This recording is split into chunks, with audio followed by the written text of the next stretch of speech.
Iran যুদ্ধের দামামায় অস্ত্র বা যুদ্ধবিমানের ভয় নয়, কৃষক ইউসুফ আলীর জীবনে অভিশাপ হয়ে এসেছে জলবায়ু পরিবর্তন। পানির অভাবে মাঠে মাঠে সবুজ ধানের ক্ষেত ফেটে চৌচির। এরই মধ্যে ধেয়ে আসছে শক্তিশালী সুপার এল নিনো। ঝড়, বৃষ্টি, ভূমিধস, খরা, বন্যা, দাবানলে বিপর্যস্ত বিশ্ব। প্রাণ হারাচ্ছেন হাজারো মানুষ। সময়ের সাথে পাল্লা দিয়ে বাড়ছে জলবায়ু পরিবর্তনজনিত ক্ষয়ক্ষতির সংখ্যা। বৈশ্বিক উষ্ণতা এখন বিশ্বজুড়ে এক মারাত্মক সংকটের নাম। এরই মধ্যে প্রশান্ত মহাসাগরের উপরিভাগের তাপমাত্রা অস্বাভাবিক হারে বাড়তে থাকায় উদ্বেগ প্রকাশ করছেন জলবায়ু বিশেষজ্ঞরা। এল নিনো বা লানিনা কোনো ঝড়ের মতো নয়। এল নিনো এবং লানিনা স্থলভাগে আঘাত হানবে না। তারা যা করে তা হলো আবহাওয়ার বিরূপ ঘটনা আরও ঘন ঘন ঘটার জন্য পরিস্থিতি তৈরি করে। বেশি বৃষ্টি হতে পারে, আবার গড়ের চেয়ে কম বৃষ্টিও হতে পারে। এগুলো মূলত বায়ুমণ্ডলীয় ভারসাম্যের উপর প্রভাব ফেলে। এর ফলে কিছু এলাকায় বন্যার মতো বড় প্রভাব পড়তে পারে, অথবা এর ঠিক বিপরীতটাও হতে পারে।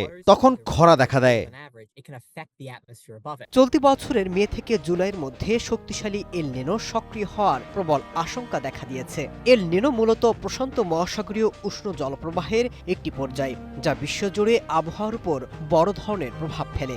আবহাওয়া বিজ্ঞানীদের ধারণা, এই প্রাকৃতিক পর্যায়টি শেষ পর্যন্ত একটি বিরল আর ধ্বংসাত্মক সুপার এল নিনোতে রূপ নিতে পারে, যা 2026 সালের শেষ পর্যন্ত স্থায়ী হওয়ার সম্ভাবনা রয়েছে। তাপপ্রবাহ এখন আর শুধু অস্বস্তির কারণ নয়, এটি বিশ্বের খাদ্য ব্যবস্থার জন্য সরাসরি হুমকি হয়ে উঠেছে। জাতিসংঘের খাদ্য এবং কৃষি সংস্থা এবং বিশ্ব আবহাওয়া সংস্থার যৌথ প্রতিবেদনে বলা হয়েছে, স্থলভাগ এবং সমুদ্রে তাপপ্রবাহ যত তীব্র হচ্ছে, খাদ্য সরবরাহ ব্যবস্থা ততই চরম সংকটের দিকে এগিয়ে যাচ্ছে। কমে যাচ্ছে ফসলের উৎপাদন।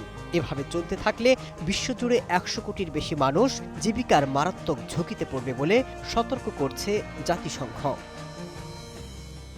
Masud Rana, one international desk.